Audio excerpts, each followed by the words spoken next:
This is my 1995 BMW E36 M3.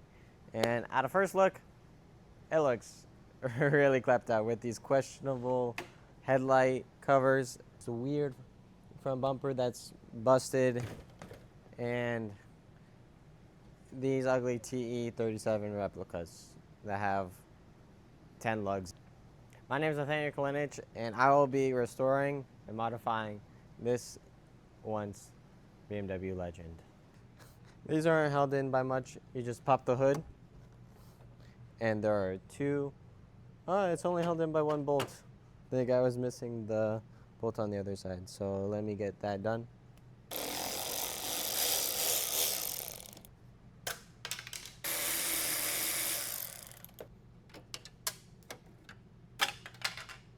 Next up is this ugly sunroof cover. I don't know who in the right mind wants it. These are just two Phillips head screws and a little nut at the bottom.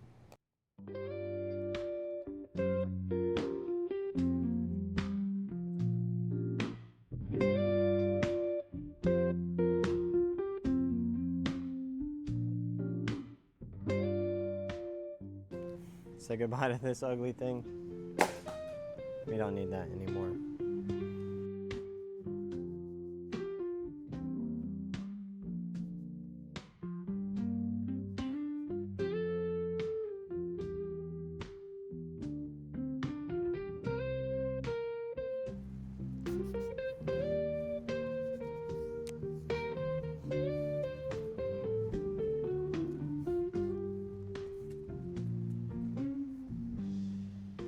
After removing these two pieces, the car is looking a lot better, but in my opinion, nothing beats an OEM M3 front bumper. So you see, normally bumpers don't come out like this or like that.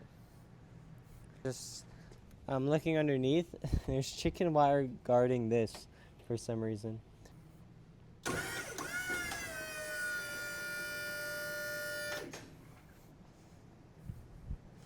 Yeah, normally bumpers aren't held up by two pieces of chicken wire.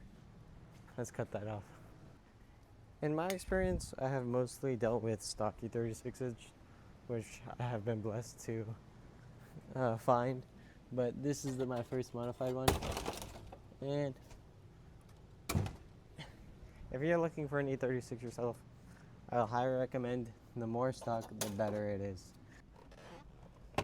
I bought this car for $6,000, and the condition isn't too bad, but as you've seen from the front bumper and the rest of the paint job, I am kind of regretting my decision, but we must go on. So that this has 170,000 miles, S50, OBD1 car, 1995, manual transmission as well, three-owner car. It has some good bones underneath, absolutely zero rust. And these door panels have seen better days, and especially this Vader. But OEM Vaders, I am so thankful that this car came with, because it's what really sold me this car. The real reason why I got it for so cheap was because it was an Asian guy. He actually knew quite a bit about the cars, but the car felt like it was in limp mode. And on these OBD1 cars, they don't really have limp mode because it is older technology. But so I was looking at other possible problems, like the Vanos. I thought the Vanos was the problem because the car was really struggling getting past 4,000 to 5,000, 6,000 RPM. And so when you would floor it, the car wouldn't go anywhere. So I found out that clogged cats are a possible issue, but the guy said he deleted all of the cats, but I just looked underneath. They are all still there. He does have an aftermarket muffler though, which I will show you. I do have my flashlight on just so you guys can see better. But yeah, here is the aftermarket muffler with this ugly exhaust tip. But if you look inside, I can't speak enough about clogged exhaust. Let me start this up and then see if I feel any back pressure with my hand. This is also a cold start for you guys, but nonetheless, let's see if this thing has any back pressure.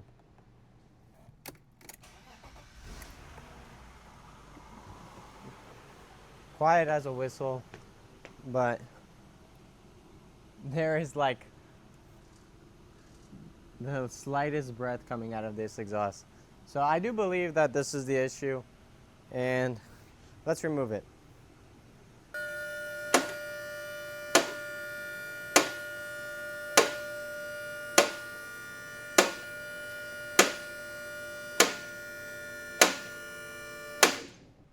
So here is the factory exhaust. It is a pretty decent sized muffler, but this thing is clogged to the brim. So there are 4 bolts with the 2 flanges that connected to this, and let's see how it sounds, of course, with a muffler delete. I don't think it's gonna sound too good, but more importantly, we have all the power back.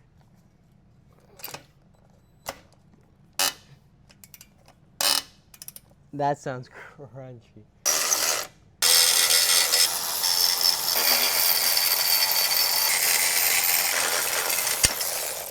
Oh my goodness. That is the 4th rusty bowl out.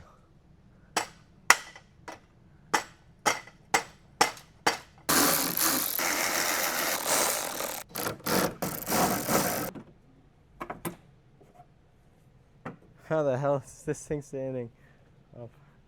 Okay, I'm gonna grab a little jack just so the muffler doesn't fall and bend, because I've had that happen before.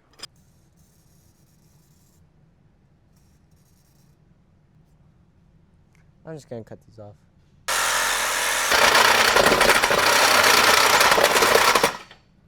Oh my goodness, that thing's shaking so violently.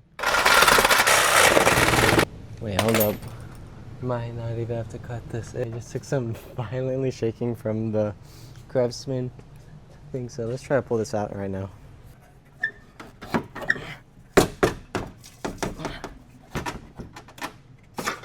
Oh, there it goes. Let's go.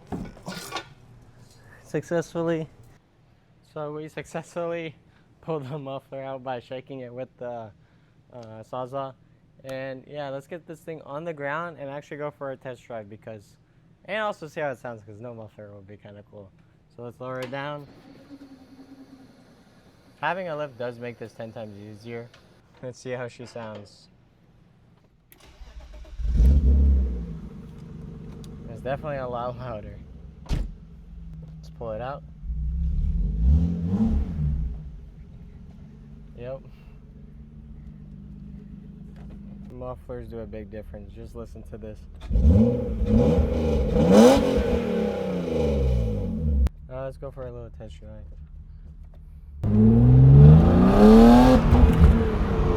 Okay, yep. That was the issue.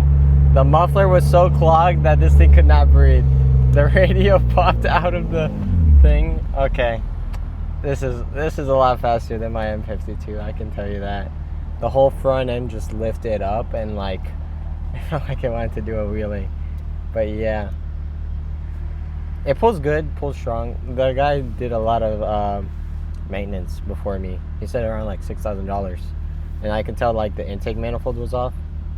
So yeah, definitely need some shocks. Power steering feels great.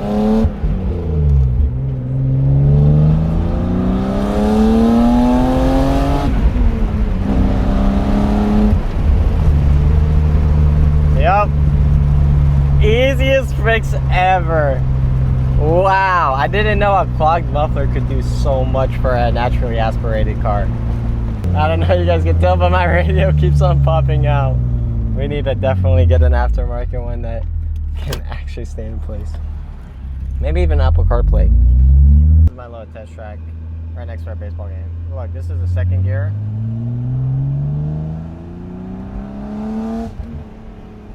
Yeah, Vanos is working good. You can feel it. And then look.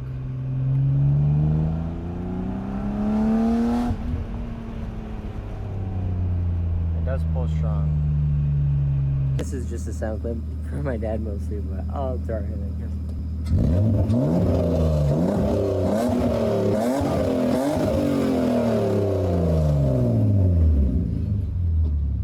I'll show you guys the glorious S50 B30 the America spec, which does not come with ITBs, and around 240 horsepower. Running pretty good. Yes, it is pretty high because I just ripped on it, but no major knocks or noises.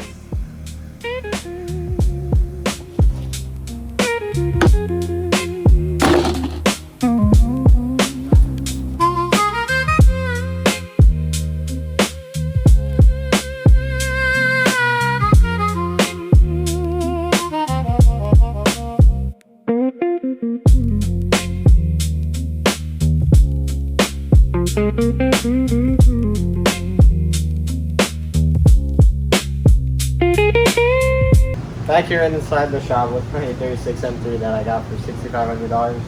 And the interior is a bit rough, so I'm gonna clean that up and try to find the oil leak that's underneath the car. Let's get started.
Sitting here with my Coca-Cola, and as you see, I kind of got a little bit excited and I started to clean out the carpets and took out the seat.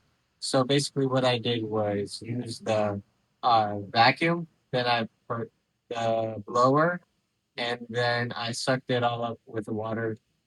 And then, yeah, it's looking really clean on this side. I took apart the center console just to get every nook and cranny and to degrease this whole situation with all the quarters, junk, and grime and toothpicks that the old owner left in. So gonna wash that out and gonna take out this Vader and give him a little refresh.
In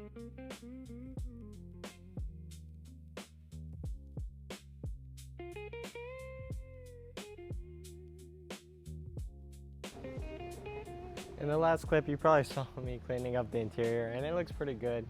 But you know what else isn't good? The terrible exhaust that we have on this car. Right now is just the muffler dumping out onto the ground, rattling around with those loose clamps.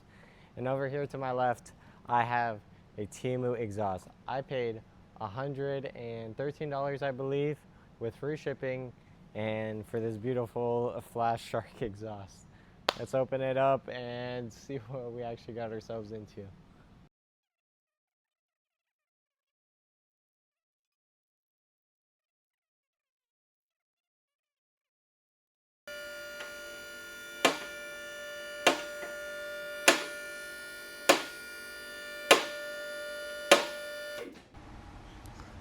In the last clip, I did have to modify the mid-pipe kind of heavily, just bent it just so it could clear the subframe differential.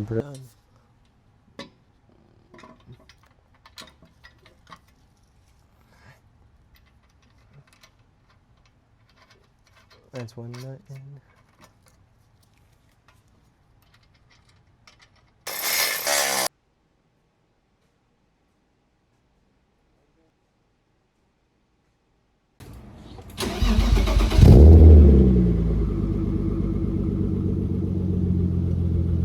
This is my E36 M3, and over the past couple of days, I've been slowly de-ricing it, including from these riced out headlights to the bumper. Try to get the wing off, but I couldn't do the best I could. I tried to do the wing, but all the bolts were stripped out of it. We still have these TE37s, which actually have good tires, believe it or not, and actually ride pretty smooth.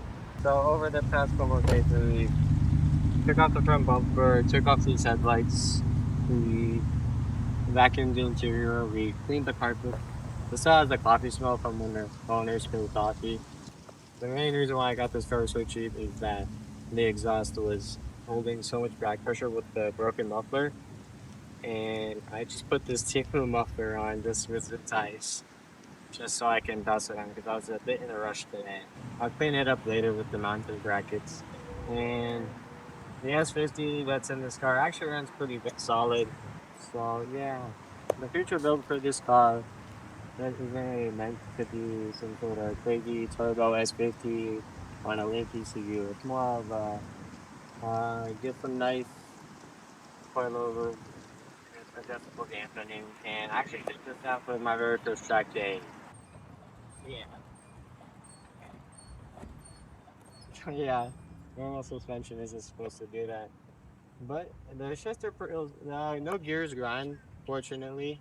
So even though I cleaned this interior as much as I could, I still feel kind of nasty sitting in here. It could be the humidity, but it's just this steering wheel and this shift knob. Oh man, it's so sticky after the leather conditioner I used. So there's definitely a new one on the way, especially how ugly this OEM steering wheel looks. But enough said. Thank you for watching my YouTube video.